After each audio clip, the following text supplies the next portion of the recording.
Apartamento, o prédio todo era um apartamento de família, entendeu? Assim, meu bisavô tinha uma casa aqui, que existe ainda, e o terreno da casa foi usado para construir esse prédio, e todas as pessoas que moravam nesse prédio originalmente eram pessoas da família. Aos poucos os apartamentos foram vendidos, e esse apartamento, que é do meu pai, é um dos poucos que ainda sobrevive com a família.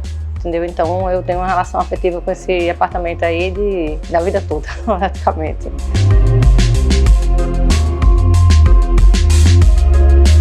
Eu costumo frequentar as galerias aqui de Recife, costumo frequentar bastante museu, levo minhas crianças sempre que tem, meus filhos. Gosto muito do que dialoga com a cultura popular, né?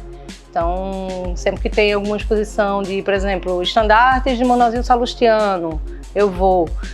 E tenho muitos amigos também que são artistas plásticos, então estou em um diálogo constante aí com a linguagem.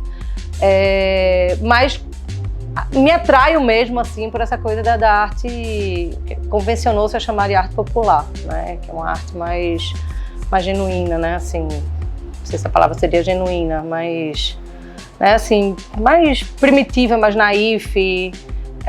Eu viajo muito pelo interior do estado, viajo para outros lugares do Brasil também, então sempre que eu estou numa feira, numa beira de estrada, tem alguém com um santo de barro, eu disse, é meu.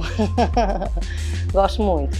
Eu acho que o pessoal da Usina de Arte tá mandando muito bem. E é da minha prima também, né? Uma iniciativa dela com o marido, dos meus primos, na verdade. Então, costumo muito levar as crianças para lá por conta também de uma relação que eles trabalham com a comunidade muito diretamente e das oficinas. Então, quando tem os festivais, a gente vai, meus filhos participam também das oficinas, entendeu? Então, eu acho que tá bem interessante o que o pessoal está fazendo lá. Pela relação com a arte contemporânea, mas também pela relação com o trabalho que eles fazem diretamente com a comunidade de lá, né? Então, assim, tem muita gente que está trabalhando lá, que não se enxergava como artista e que hoje está investindo aí nesse campo.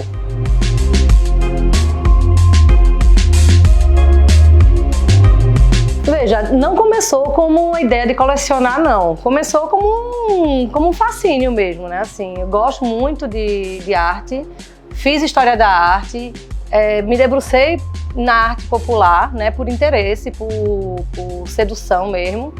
E aí, na medida do possível, dentro do meu poder aquisitivo também, eu ia adquirindo peças ao longo da vida. Então, esse apartamento foi todo montado com minhas histórias de viagens.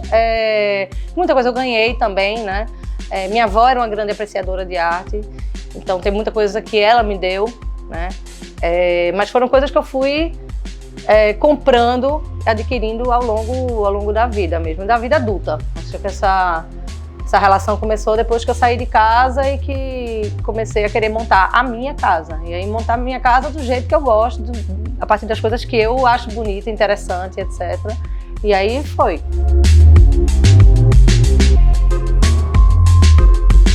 Se eu disser para você que existe um planejamento disso, é mentira. Não existia planejamento. Sobretudo nesse apartamento, que ele praticamente não tem parede, né? Ele é rodeado de janelas, de janelões mesmo, o que é bom dar uma iluminada no apartamento e uma ventilada também.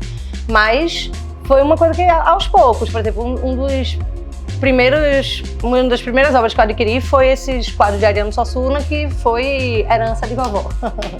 Uma vez eu estava com ela, eu trabalhava na Fundagem, no laboratório de restauração de obras de arte, e esses quadros estavam todos mofados dentro da caixa original dele.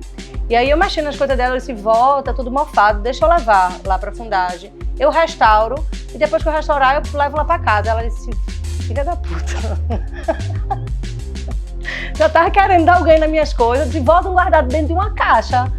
Aí ela disse, tá bom, vai, leva. Aí, daquele jeito bem dela, assim, que ela era toda... E aí pronto, assim, a única parede que era possível era essa. E aí as coisas foram criando, os espaços foram criando formatos e identidades à medida que eu ia ganhando e comprando. E disse, pá, isso aqui vai ficar bem aqui, isso aqui vai ficar bem aqui. E você vai ver que é bem aleatório, na verdade, assim, não tem uma lógica mesmo, não. Inclusive, às vezes eu mudo. Sabe assim, tem quadros que ficam na parede e depois eu olho se aqueles quadros vão ficar melhor nessa outra parede aqui. Aí tem uma mudança e tal. Mas não tem nada planejado, não. É uma coisa que eu vou adquirindo e vou incrementando, botando aqui, botando ali. Mais assim mesmo.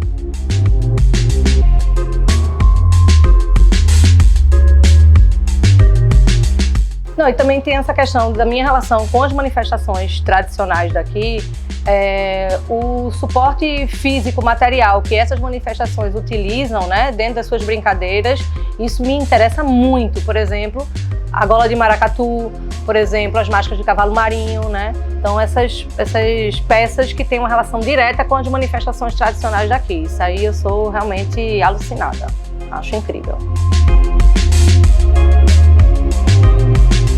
Todo mundo que chega aqui em casa diz, poxa, que casa bacana, pô, como tá bonito, tu gosta de arte, né? Faz essa conexão direta, porque não tem como não fazer, né? A casa é toda de quadro, de objeto, de cerâmica, de madeira, né? Tem coisas até utilitárias, às vezes, que teoricamente não eram um objeto de arte, mas tá aqui na minha parede, tá entendendo? Porque eu acho bonito, esteticamente bonito. Então, assim, nunca ouvi de ninguém falar diretamente que isso aqui parece um museu, uma galeria, alguma coisa desse tipo, mas tem essa relação. Todo mundo que entra aqui pela primeira vez fala, poxa, quanta relação com obra de arte e tal. Isso aí, sempre.